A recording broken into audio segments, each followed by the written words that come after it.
এই একটা গপু সোনার জামা করলাম, উলের জামা হয়। এখন বসে বসে এই একটা জামা কেমন, এই একটা জামা করলাম, কেমন হয়েছে বলো বন্ধুরা। এই যে জামাটা পরিয়েছি, কেমন লাগছে বলো বন্ধুরা। এই জামাটা ওই সেদিন করেছি, কেমন লাগছে বলো।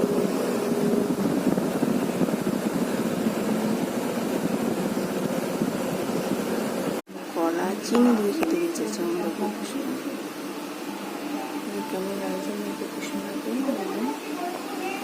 চান টান করে সেন্ট পাউডার দিয়ে বসে এখন খাওয়া দিচ্ছে। চান করেই ব্যাস খাওয়া দিয়ে তাও তো আমার জন্য বসে দেয়।